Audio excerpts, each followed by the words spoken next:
Böyle bir kısaca bugün içinde bulunduğumuz koşullar itibariyle barış ve demokrasi sürecinin başladığı andan bu yana onu tetikleyen dinamiklerde ciddi bir değişiklik var mı, yoksa bu dinamikler hala varlığını koruyor mu?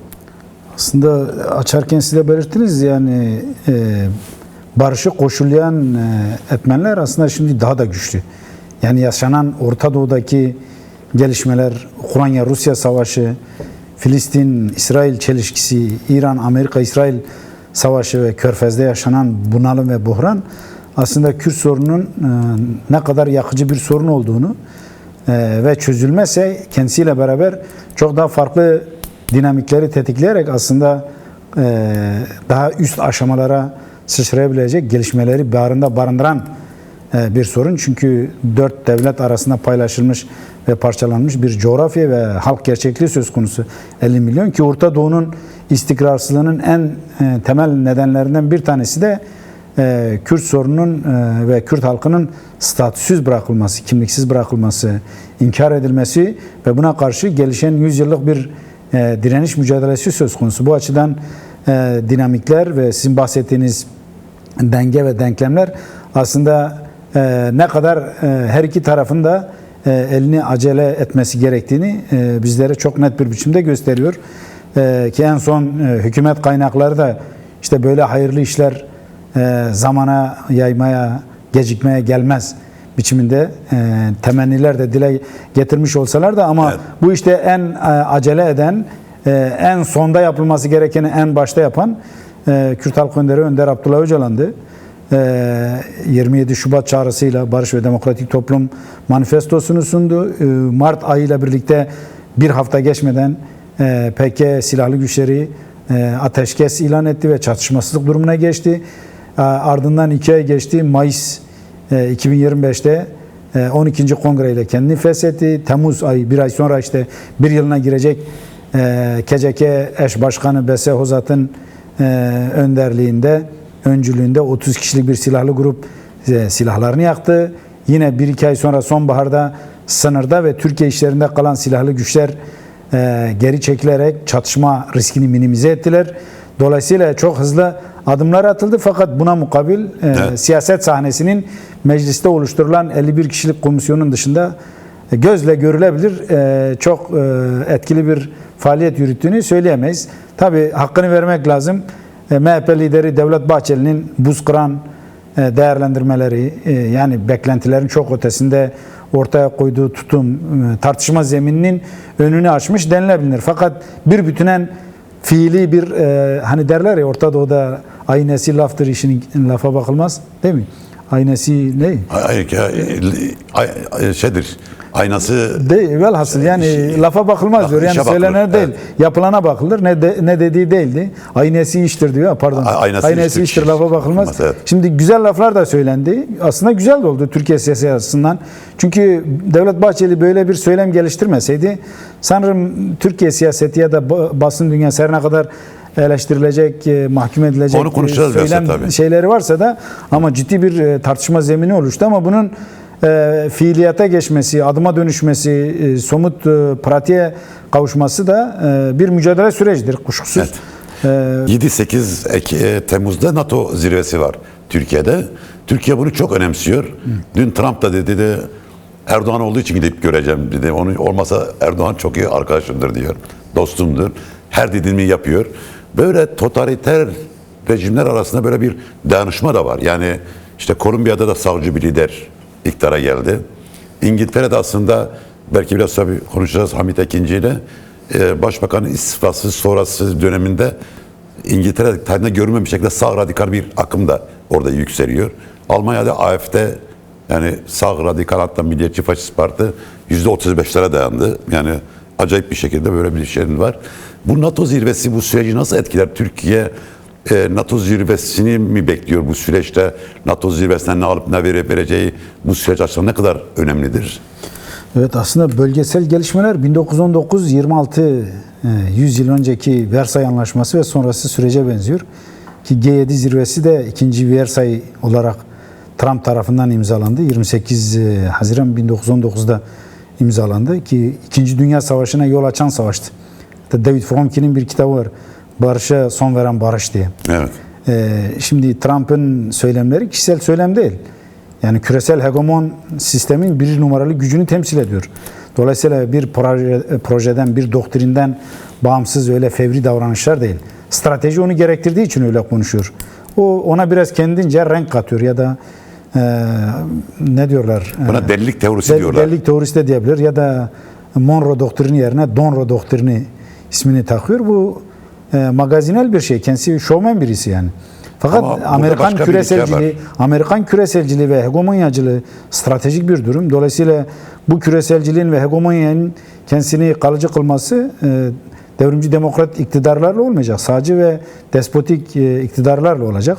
Bu bir. İkincisi Hürmüz krizi diye ya da Hürmüz etkisi diye bir etki oldu. Yani Kolombiya'da iktidarın devrilmesi, İspanya Başbakanı'nın eşinin imzaya tabi tutulması, İngiltere'de Steinmeier'in tasfiyesi, Körfez Savaşı'nda Amerika, İsrail'in İran'a yönelik politikasında istenen yerde durmadıkları için birer tasfiye olarak da değerlendirmek olabilir. Yani böyle bir olasılığı da tabii yani böyle bir olasılığı da ihtimal dahiline sokuyor ama istenen nedir? Savaş zamanlarında sağcı iktidarlar gelir yani. İşte Almanya'da Hitler gibi bir faşizm geldi. Eğer Ukrayna, Rusya gerilimi artacak ve Avrupa'da Polonya dahil kendi etkisini orada sürdürecekse Almanya herhalde sosyal demokrat bir hükümetle böyle bir savaşı karşılamaz. Onun için nasıl bir iktidar lazım? İşte tüm toplumu savaşa seferber edecek milliyetçi, ırkçı, militarist bir iktidar gerekir ki AFD bunun için biçilmiş kaftan. O zaman Körfez'de büyük bir savaş çıkacaksa İngiltere'de sağcı bir iktidarın olması daha önemli. Türkiye tombarak söylüyor ya, Orta Doğu'da demokrasiler olmaz, federatif sistemler olmaz. Ne olur? Monarşiler olur. İşte Suudi Prens gibi olursun, Katar Emiri gibi olursun, ya Saddam gibi olursun ya da Esad gibi olursun. Ama sonuçta onlarla da savaştılar yani. Bu da bir ironi yani, onları deviren iktidar da onlar ama bugün çıkarlarına böyle bir şey gerekiyorsa onu da oluşturmak için her türlü istihbari, askeri, ekonomik güçlerini de seferber etmekten geri kalmıyorlar. Fakat Orta Doğu'da dediğim gibi yani yaşanan sıkışmışlık ve çatışma durumu 1919 ile 1926 sürecine benziyor. İmparatorluklardan ulus devletlere geçiş. Şimdi tıkanan ulus devletlerden yeni bir sistem arayışı diyelim. Bu sistem arayışına tekabül ediyor Kürt sorunun çözüm arayışları ya da çabaları. Şimdi burada hegemonların belirlediği bir perspektif var ki Tombarak direkt bunu dillendiriyor. Bir de bölgesel güçlerin dillendirdiği bir çözüm modeli var ya da yaklaşım söz konusu. İşte bunun temsilini de İran yapıyor bölgesel güç olarak. Bir de her ikisine tabi olmayan üçüncü güç dediğimiz ya da üçüncü çizgi yol dediğimiz de evet ezilenler, yani halklar, ezilenler, kadınlar, çevreciler, öğrenciler, köylüler, böyle bir arayış söz konusu. İşte Kürt sorunun çözümü ve öncülüğü de böyle bir üçüncü yola tekabül ediyor. Bu açıdan önemlidir yani. Mesela Ukrayna'da böyle bir üçüncü yol çizgisini çok görünür bulamıyoruz. Latin Amerika'da kısmen var. O da bir son dönemde sustu ama şu anda mevcut da dünyada üçüncü yol ne Amerikan ya da küresel hegemonyacılık ne de bölgesel gericilik denkleminin dışına çıkan başka bir hareket yok ki Kürt hareketi ve dostları. Bu da önemlidir. Bu açıdan sürecin ele alması, hocanın da belirttiği gibi yani negatif pozisyondan pozitif barış sürecine ve söylemine geçmek önemli. Burada da dinamiği nasıl ele aldığın önemli. Kuşkusuz kimseye, halklara bir şey bahşetmeyecek. Yani burada belirleyici olan halkların geliştireceği mücadele dinamiğidir. Ortaya koyacağı eylemselliktir, örgütselliktir, ittifak güçleridir.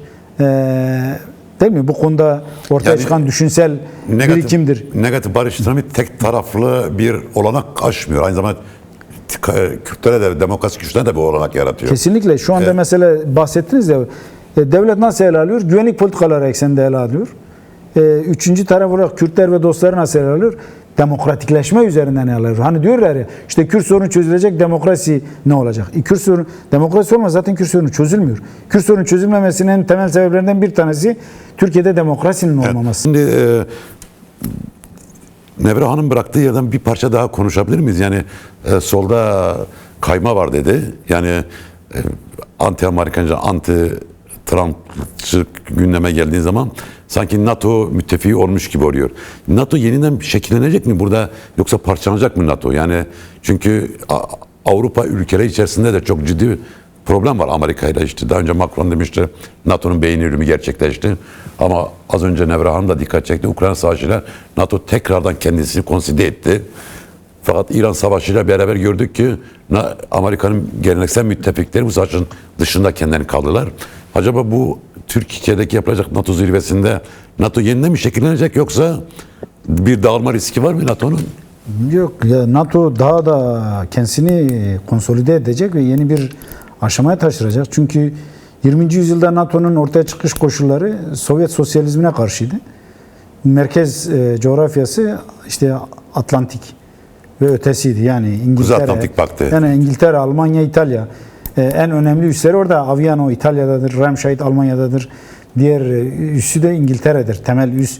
Ki o zaman Türkiye'de 1950'lerden sonra dahil olduğunda kanat ülkesi olarak rol oynadı. Neye karşı? Sovyet sosyalizmine karşı. Sürekli darbelerle, istikrarsızlıkla. Şimdi 21. yüzyıl tarifi nasıl yapılıyor? Küresel tehdit 20. yüzyılda Sovyet sosyalizmiydi. 21. yüzyılda hatırlarsan Brzezinski'nin böyle bir tespiti vardı. Büyük Satranç Tahtası diye kitabı var. Diyor Konfüçyen dinler, siyasal İslam ve Ruslar. Evet. Rusya'yı Ukrayna ile uğraştırıyorlar. HTŞ ile birlikte siyasal İslam'ın Sünni ayağı sisteme entegre edildi. Ve Şii İslam kaldı. Şii İslam da İran temsil ediyor. Dolayısıyla İran'ı hedeflemeleri öyle bu stratejinin uzağından değil. Ama esas stratejik tehdit algısı Çin'dir. Çin'in hem nüfus olarak hem teknolojik olarak hem ekonomik olarak hem de askeri anlamda ürettiği kaynaklar Amerikan hegemonyacılığını tehdit ediyor. Bu açıdan Çin'e karşı bir kuşatma stratejisi uygulanıyor. Dolayısıyla Avrupa merkezli NATO'nun Orta Doğu'ya kayması söz konusu. Geçen eğer takip ettiyseniz Pakistan, Suudi Arabistan, Mısır ve Türkiye dörtlü bir zirve gerçekleştirdi. Yeni dönem askeri stratejinin taşıyıcı güçleri bunlar olacak. Yani birden fazla NATO mu olacak? Yani bir Orta Doğu NATO. Hayır, yani Avrupa Pasifik merkezli, NATO'su. Sovyet'e karşı konumlanmış NATO bir kademe biraz daha Orta Doğu'ya inerek ora üzerinden Çin'i daha yakın markaja alma üzerinden, ki Pasifik'te zaten AUKUM anlaşması var. Japonya, Avustralya, İngiltere, Amerika. Orta Doğu'da da İbrahimi Anlaşmanın merkezde olduğu Amerika ve İsrail'in patronajlığında aslında Türkiye'de yapılacak NATO zirvesinde Türkiye hem yeni dönemde bir misyon hem de bu Sünni İslam merkezli Şii Hilal'e karşı ve Çin'e karşı da Türkiye, İslamist, Mısır, Suudi Arabistan, Pakistan hattından oluşan eksende de yeni bir askeri dizayna gidiliyor ki dikkat ettiysen Temmuz'da yapılacak toplantının temel gündemi askeri yaratımlardır. Yani kim ne güzel silah yaratmış, ne güzel silah icat etmiş, ne kadar büyük askeri teknolojide, savaş sanayinde ileri gitmiş, adeta yarışa girmiştir. Dolayısıyla daha da militarize olacak yani. Dünya. Yani aslında tabii NATO zirvesinin Erdoğan'ın elini güçlendirme ihtimali var tabii. Bunun üzerinden de sürecin akamete uğratılması da gündeme gelebilir. Çünkü iktidarların neyi planladıklarını gerçekten kestirmek zor. Biz de açık kaynaklardan edinmiş bilgiler üzerinden yorum yapıyoruz, analiz yapıyoruz.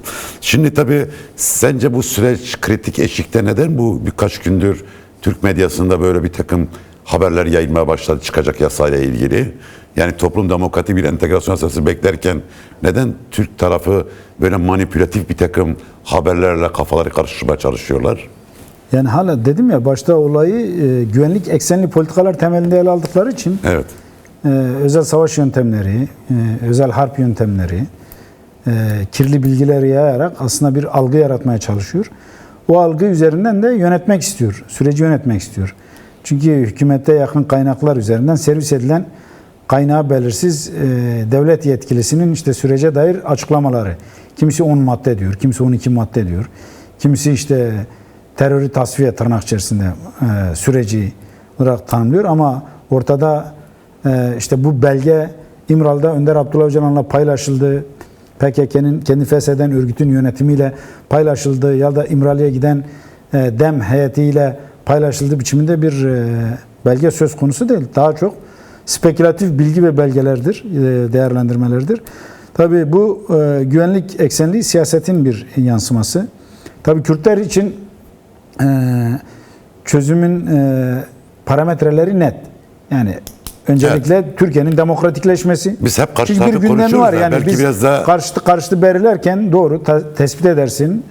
analiz edersin, yorumlarsın ama buna karşı da bir eylem stratejisi geliştirirsin. Bir yol haritası belirlersin, bir mücadele ortaya koyarsın. Sonuçta 50 yıllık bir mücadele geliyor. Geçmişe daha önce Apo diyordu, ben mahirlerin, denizlerin mirasçısıyım, onların bir öğrencisiyim.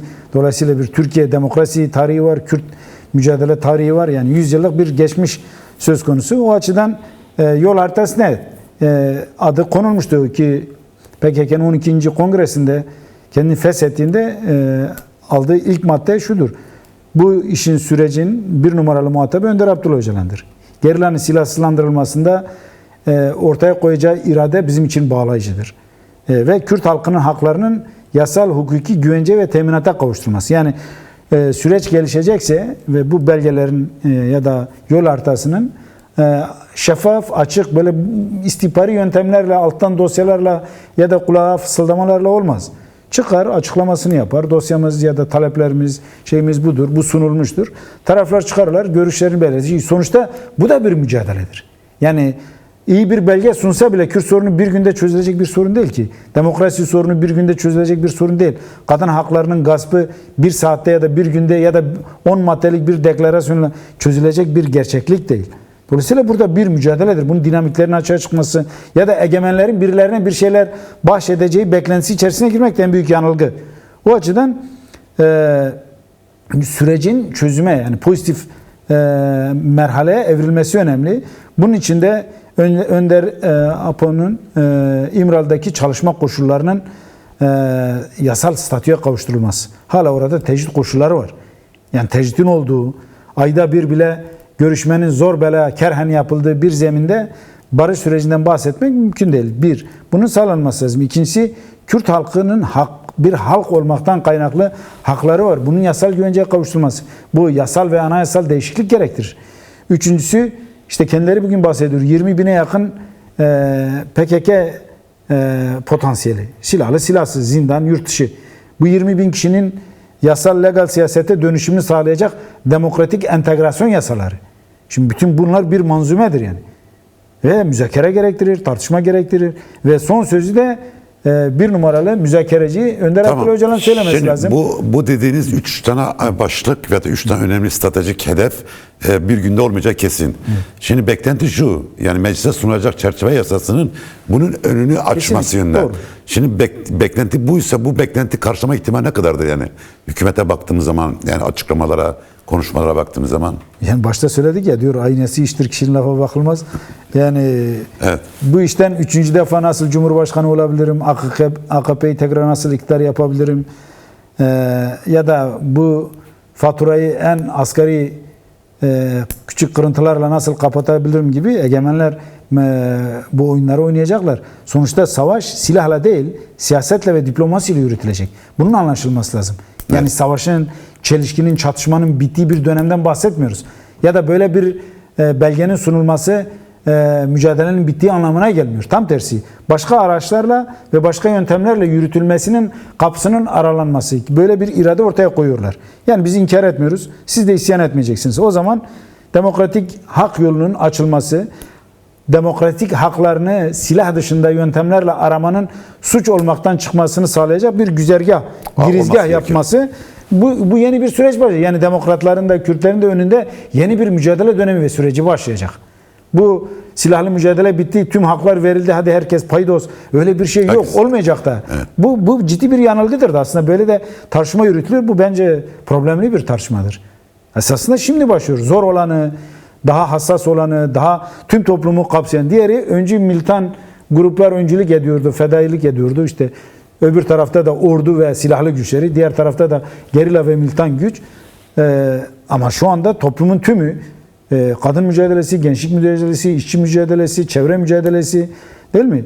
Öğrenci mücadelesi, bütün bunlar kendisini örgütleyerek, kendisini ete kemiğe büründürerek, işte ana dil mücadelesi, bütün bunlar hepsi evet, yeni dönemin mücadele biçimi olacaktır. Yani çalışma biçimi olacaktır.